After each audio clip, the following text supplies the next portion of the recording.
This is a question I get all the time. Lots of you have asked this.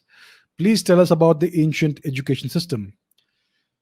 I think I've spoken about this before, but why not do it again? So, India's ancient education system dates back many, many thousands of years. It was it was based at the lowest levels. It had lots of hierarchical steps levels. At the lowest levels, education was given in temples. So, temples were centers of education. Every town, every city, every village, every neighborhood had a temple, and they would have a priest there, a priest who would not only officiate in religious functions, but who was also an educator. So these gurus essentially would educate the small children of the locality at the very basic fundamental level. They would be taught basic language, grammar. They would be taught the mother tongue. They would be taught Sanskrit. They would be taught grammar. They would be taught basic maths and various other basic subjects. As you grew older, you would go on to a larger temple where you would get more advanced education. The great temples of the country, the really great ones, would provide very high level education to those who had the intellectual capability to take it.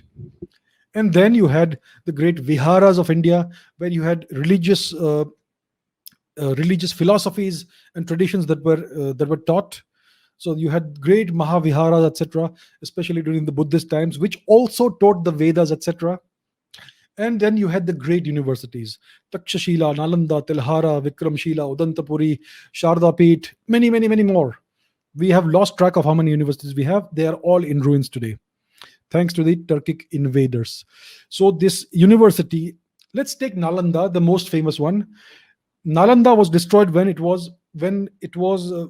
was in the Buddhist so-called era. So many of these teachers in Nalanda were Buddhist monks. The last recorded teacher in Nalanda is was an was a was a gentleman called Rahul Shribhadra. He was teaching a small class of about 50 students even after the university was destroyed, and he was in his 90s at that time. So Nalanda was a center of Buddhist education, and the same teachers who taught what is now called Buddhism also taught the Vedas, also taught all kinds of other subjects.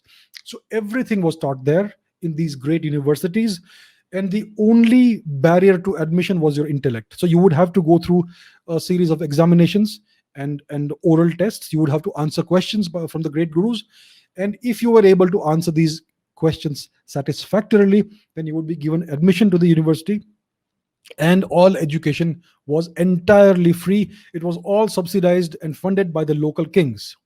The entire universities were subsidized by the kings. There was no salary. Everybody lived there. The teachers, the students, they were living quarters. All the food was provided. Everything was taken care of by the local king or emperor, whoever it was. So education throughout India was always free. Healthcare throughout India was always free. That is the mark of a civilization, of a truly civilized society. Education and healthcare, if you have to pay for it, it means you're living in a backward society. And India always imparted education and healthcare for free. So that is the system of education. Men and women were all equally allowed. Even foreigners were allowed if they could pass the exams. There was no uh, so-called caste or class divide that we speak about today. There was no such thing. Everybody was allowed in the education system as long as they had the intellectual capacity for that. Even foreigners, even Greeks came as students. Scythians, there are records of Scythian students, and even Chinese students. So if foreigners were allowed into this system, why wouldn't the other Indians be allowed? So that is in brief about the Indian education system. It is the most advanced system of education the world has ever seen. Education itself was invented in India, and it has been going on for thousands of years. At the lowest level, it was called the Guru Shishya Parampara. So you would spend several years with a guru, and that guru would teach you most of what you needed to know, especially when you were in a certain trade. If you were a warrior, then your guru would teach you the Vedas, the Shastras, the language, mathematics, and martial arts. An example is Dronacharya, the teacher of the Kauravas and Pandavas in the Mahabharata, especially the Kauravas, isn't it? So that is how old this education system was, and it is regrettable that we have replaced it with this primitive, backward colonial system that is currently in place today, especially the commercialization of education, which is extremely harmful to the long-term prospects of the country.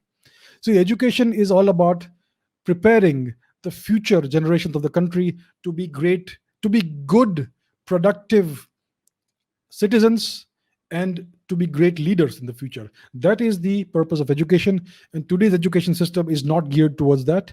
It's just a commercial system which churns out degrees in exchange for cash. So it is a great step backward for India, but I hope that some at some point in time we will try and reform this.